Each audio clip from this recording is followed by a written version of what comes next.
Listen to all your favorites all day, every day. Gold FM 93 or 93.2 island-wide.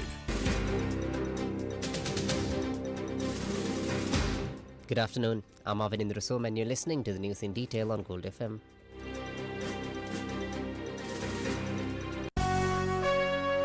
The news headlines on Gold FM.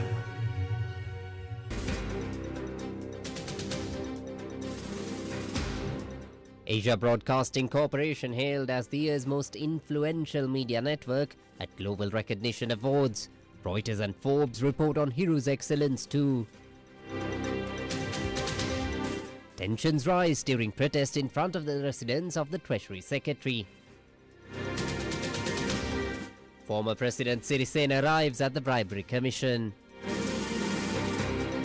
Trains delayed again today due to slow speeds by drivers. Moscow will do anything in its power to secure peace in the Middle East. Will the Sri Lanka cricket president resign today?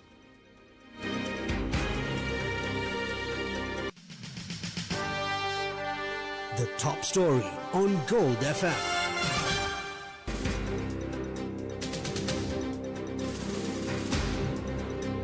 A group including representatives from the Nava Janatha Peramuna held a protest this morning in front of the residence of Treasury Secretary Dr. Harshana Surya Peruma in Palavatta Battanamulla. The Hiru correspondents report that a tense situation arose when another group launched an egg and dung attack at the location. The incident, involving $2.5 million paid by the Treasury to settle an Australian loan which allegedly fell into the hands of a third party, continues to spark intense controversy. Now the matter is set for discussion at today's Committee on Public Finance meeting. During the Salakuna political program broadcast on Hiru TV last night, Committee Chairman Dr. Harsha De Silva noted that the Treasury Secretary failed to appear before the committee despite being summoned to explain the matter. This is Dr. Harsha, and in the interest of clarity we refrain from dubbing his remarks. ගෙවන්න තිබුණු dollar මිලියන 2.5 හැකර්වරුන් විසින් හැක් කළාය කියන කාරණා. ඔබ ඉන්නේ කොතනද? හැකර් කෙනෙක් කියන තැන මං නෑ. මෙතන වෙලා තියෙන්නේ ප්‍රොටෝකෝල්ස් හරියට ෆලෝ නොකර ඊමේල් එක සාකච්ඡාවක් කරහා accounts වෙනස් කරලා ඒ වගේ තාම මුදල් ලේකම්වරයා අපි ඉස්සරහට ඇවිල්ලා නැහැ. ඔහුට ලියුමක් ඇරියේ 22 වෙනිදා පාන්දර.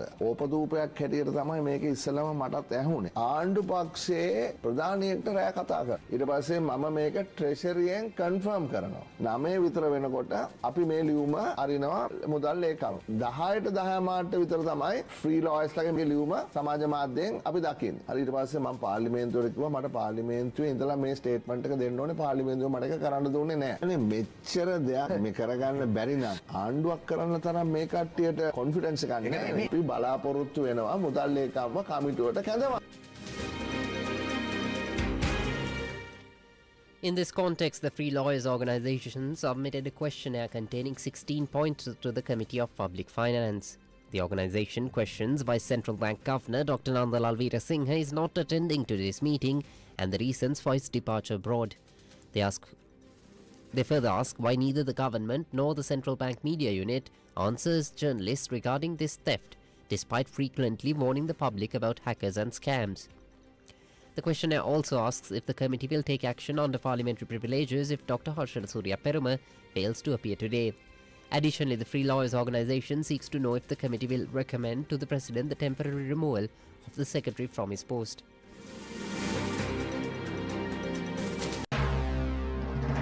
This is the local news on Gold FM.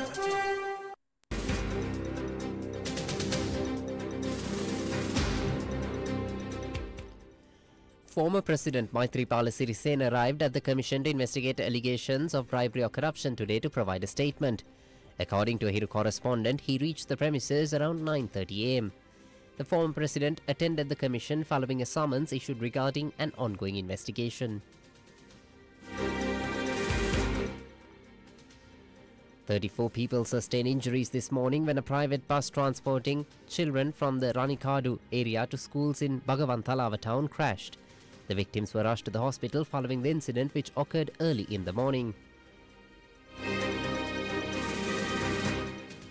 Applications for the university entrance based on the 2025 GC Advanced Level Examination results commenced today. The University Grants Commission stated that the candidates can submit their applications until the 19th of next month. The Asia Broadcasting Corporation, led by Hero TV and Hero FM, earned the continuous respect and admiration of millions of viewers and listeners across the country, yet again receiving another international recognition. The Hero Media Network has been honoured with the 2026 Global Recognition Award by the Global Recognition Awards firm as the most influential media network of the year. The Asia Broadcasting Corporation's remarkable contributions to the media field across the South Asian region was recognised. The Global Recognition Awards program, which recognizes the world's most innovative and outstanding companies and visionary leaders across various fields, is an internationally acclaimed leading global business awards program. For 2026, it places special focus on new technology, service excellence, and strategic leadership. From a field of more than 15,000 of the most prominent figures in these fields, winners were selected by an independent and distinguished panel of judges. Among recent Global Recognition Awards recipients, several world-renowned companies were honored. NVIDIA was recognized for its excellence in artificial intelligence and graphics technology, while Elon Musk's Neuralink received the award for its groundbreaking work connecting the human brain and computers. SpaceX, which has become a monumental pioneer in modern space technology, was also among the honored recipients. This awards program stands as the world's most prestigious due to the exceptional standards maintained across all its categories. Reuters, one of the world's leading news agencies, also reported on the international recognition. Reuters highlighted the contribution made by the Asia Broadcasting Corporation in advancing media standards, media innovation, and credible journalism across South Asia, and recognized the leadership and role of the network's chairman, Reno Silva. Furthermore, following the award, the renowned Forbes website published a special report recognizing Chairman Reno Silva's role in building the Asia Broadcasting Corporation as the most trusted media network in Sri Lanka.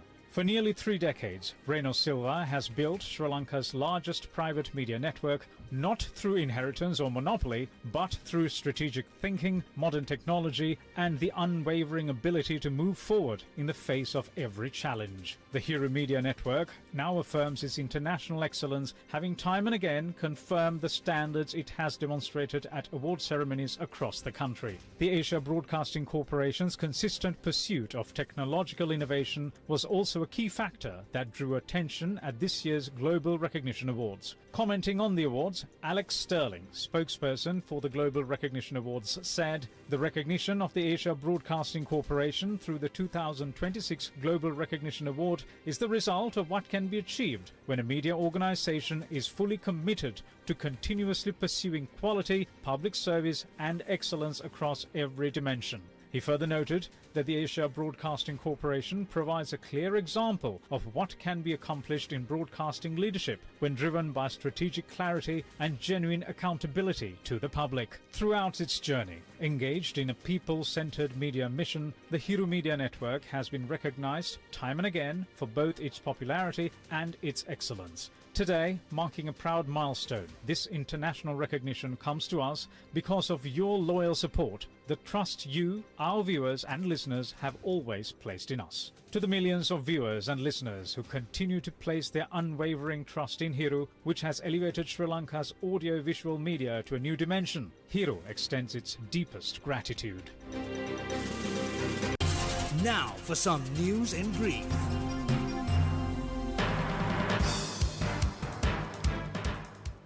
A special traffic plan is currently in effect on several roads in Colombo, including Baseline Road, as the final day of the World Peace Walk proceeds from the Kalaniya Raja Mahaviharaya to Independence Square today. Trains continue to operate with delays today following a decision by train drivers to strictly adhere to speed limits, causing severe inconvenience to passengers this morning. The business news on Gold FM.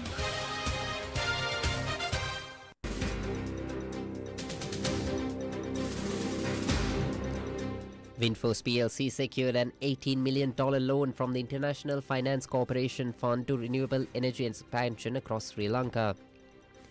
$10 million will support the equity contributions for a major 100-megawatt solar park in Siyabalandua, while the remaining $8 million will fund battery energy storage and other green initiatives. Company officials informed the Colombo Stock Exchange that this material borrowing aims to accelerate the national transition to sustainable energy and will likely influence market activity. Under the strategic agreement, the financing arrives in 2 phases to bolster the operational capacity of renewable subsidiaries.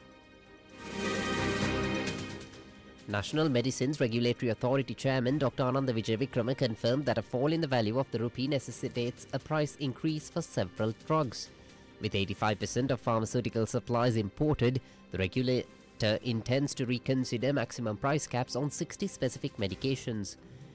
Dr. Vijayvikrama stated that while not all products face adjustments, the currency fluctuations makes a hike for certain lines unavoidable. Authorities assured the public that import licensing delays remain under control and essential medicine supplies will continue without disruption. Sri Lankan apparel exports fell by 8% during the first quarter of 2026, prompting urgent warnings over the sector's future stability. The downward trend follows weakening global demand and a sharp spike in domestic operating costs, including a $3 million monthly increase in energy bills. Industry leaders now advocate for rapid structural energy reforms to transition towards renewable power and lower production expenses. Despite the slump, a brief strategic window in the US trade policy offers a potential opportunity to negotiate better market access. International news on Gold FM.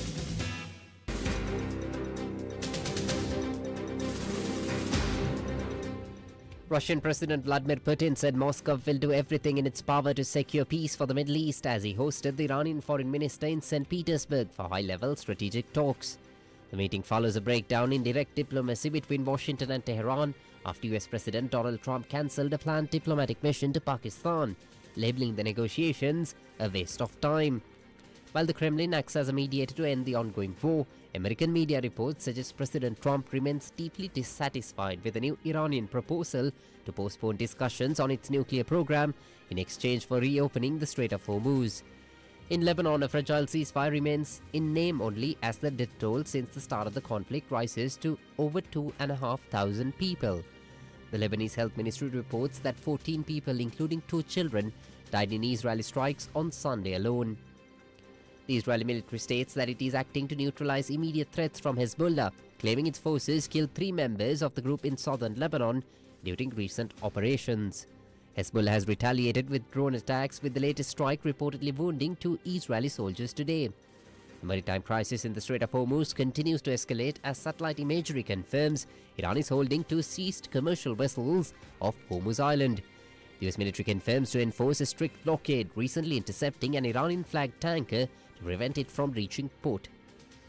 Global markets are feeling the strain of the waterway's closure, with Brent crude oil prices climbing towards $109 per barrel and significant disruptions reported in the global electronics supply chain too. Over in London, Prime Minister Keir Starmer is to chair an emergency meeting of the Cobra Committee tomorrow to coordinate Britain's response to the widening regional conflict.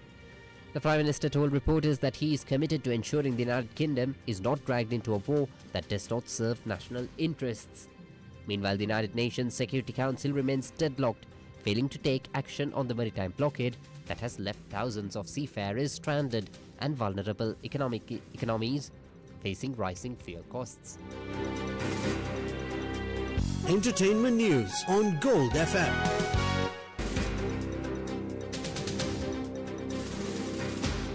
Donald Trump demands Disney immediately fire the late-night host Jimmy Kimmel by Disney following a controversial monologue labeling Kimmel's comments a despicable call to violence after the comedian joked that Melania Trump possessed the glow of an expectant widow. This demand follows a security incident at the White House Correspondents' Dinner where a man carrying multiple weapons attempted to enter the venue. Melania Trump also issued a public statement on social media describing the rhetoric as corrosive and urging the network to take a stand against the host's behavior.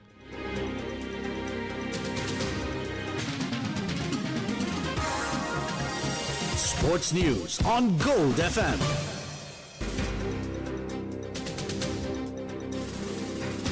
Sri Lanka Cricket convened a critical emergency executive committee meeting at 2 o'clock this afternoon. During the session, SLC President Shami Silva is expected to formally notify the committee of his decision to resign. Cricket sources indicate that executive members will also deliberate to reach a collective resolution on the matter at the meeting. The current executive committee, led by President of SLC, consists of 16 members. And that's all the news for now. I'm Avinindra Soma for Gold FM News. Have a great day ahead.